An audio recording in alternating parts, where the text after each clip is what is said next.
शेर सिंह राणा और पंकज सिंह का जन्म 17 मई 1976 में तब के उत्तर प्रदेश यानी आज के उत्तराखंड के रुड़की में हुआ था।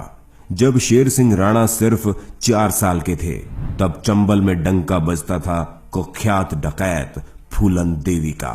1980 के दशक के शुरुआत में चंबल के बीहड़ों में फूलन देवी दहशत का दूसरा नाम थी। आज भी चंबल के लोग फूलन देवी का नाम सुनकर सिहर उठते हैं। फूलन देवी को बैंडिट क्वीन यानी दस्यु सुंदरी के नाम से भी जाना जाता था। उसने बेहमई गांव में 22 राजपूतों को लाइन में खड़ा करके गोली मार दी, जिसके बाद उसने आत्मसमर्पण किया और 11 साल जेल में रहकर बाहर आई और राजनीति से जुड़कर सांसद बनी। चंबल में घूमने वाली अब दिल्ली के अशोका रोड के शानदार बंगले में रहने लगी। 25 जुलाई 2001 को शेर सिंह राणा फूलन से मिलने आया और फिर घर के गेट पर फूलन को गोली मार दी। फूलन की हत्या के बाद राणा ने कहा था कि उसने बेहमई कांड में मरे अपने राजपूत भाइयों का बदला लिया है। अब यहां से शुरू होती है हमारी कहानी। फूलन देवी की हत्या के 2 दिन बाद शेर सिंह राणा ने देहरादून में पुलिस के सामने आत्मसमर्पण कर दिया और जुर्म स्वीकार कर लिया। केस चलने तक अदालत ने शेर सिंह को तिहाड़ जेल में भेज दिया।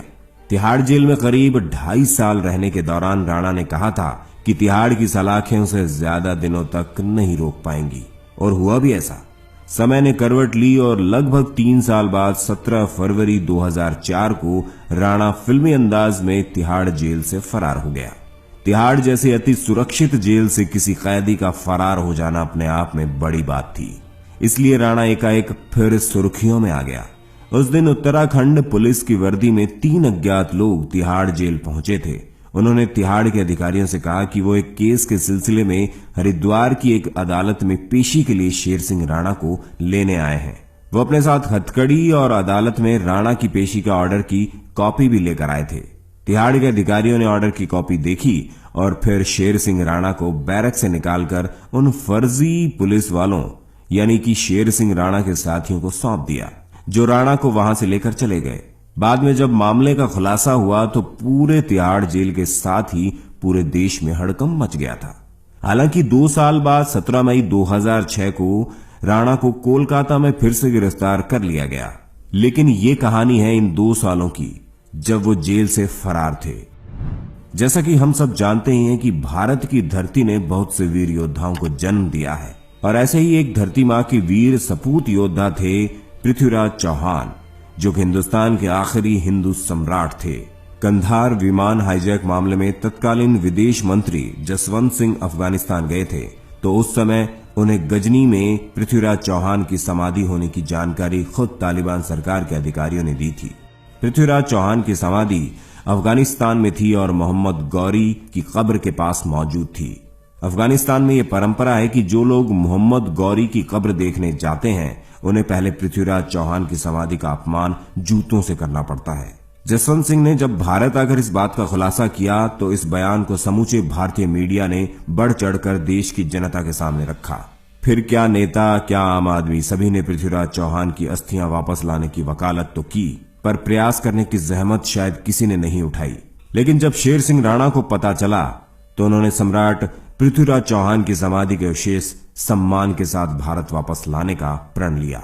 फरारी के बाद उसने सबसे पहले रांची से फर्जी पासपोर्ट बनवाया और कोलकाता पहुंच गया, जहां से राणा ने बांग्लादेश का वीजा बनवाया और पहुंच गया बांग्लादेश, जहां राणा ने फर्जी दस्तावेजों की मदद से यूनिवर्सिटी में दाखिला लिया और इसी दौरान उन्होंने अफगानिस्तान का वीजा भी बनवाया और फिर राणा ने कदम रखा अफगानिस्तान में।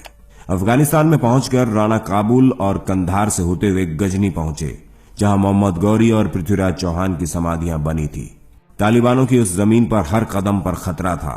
इस तरह तालिबानियों के गढ़ में शेर सिंह राणा ने 1 माह गुजारा और पृथ्वीराज चौहान की समाधि को खोजते रहे और आखिरकार उन्हें वो जगह मिल ही गई और वहां शेर सिंह ने पृथ्वीराज चौहान का अपमान अपनी आंखों से देखा और अपने कैमरे में कैद किया।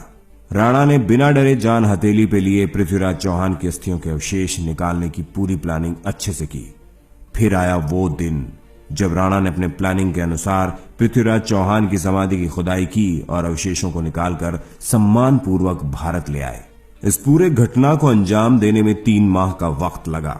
राणा ने पूरे घटनाक्रम की वीडियो भी बनाई ताकि वो अपनी बात को प्रमाणित कर सके। बाद में राणा ने अपनी मां की मदद से गाजियाबाद के पिलखुआ में पृथ्वीराज चौहान का मंदिर बनवाया, जहां पर उनकी अस्थियां रखी गई।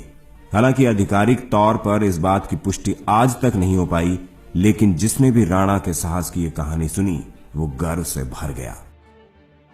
एक दिन जांच एजेंसियों को पता चला कि कोई कोलकाता में हिंदी अखबार ले रहा है और हिंदी अखबार की वजह से राणा पुलिस की गिरफ्त में आ गया। 2006 में कोलकाता के गेस्ट हाउस से दिल्ली पुलिस ने उन्हें गिरफ्तार कर दोबारा तिहाड़ भेज दिया, जहां पर उन्होंने जेल डायरी तिहाड़ से काबुल कंधार तक नाम की एक किताब लिखी। एंड ऑफ बैंडिट क्वीन नामक बायोपिक फिल्म शेर सिंह राणा के जीवन पर आधारित है, जिसमें शेर सिंह राणा का किरदार अभिनेता नवाजुद्दीन सिद्दीकी ने निभाया है। तो ये थी शेर सिंह राणा के अदम्य साहस और कारनामे की कहानी। शेर सिंह द्वारा उठाए गए इस कदम का स्वागत देश के लोगों ने तहे दिल से किया। आपको बता दें कि शेर सिंह राणा द्वारा दी गई हत्या और भारत के कानून का अनादर करने का हम बिल्कुल भी समर्थन नहीं करते। इस वीडियो को बनाने का मकसद सिर्फ शेर सिंह के इस साहसिक कारनामे को सभी के सामने लाने के लिए किया गया है। जब सरकार सब कुछ जानने के बाद भी सो रही थी और विपक्ष राजनीति कर रहा था, तब शेर सिंह ने अकेले बीड़ा उठाया धरती मां के उस वीर सपूत को वो सम्मान दिलाने का जिसके वो हकदार थे। इसके बारे में आप क्या सोचते हैं, हमें कमेंट करके जरूर बताएं। इस वीडियो को बहुत मेहनत से बनाया गया है, इसलिए अपने विचार व्यक्त करने से पहले जरूर सोचें और हमारे चैनल हिंदी काउंटडाउन को सब्सक्राइब करना बिल्कुल ना भूलें। जय हिंद, जय भारत।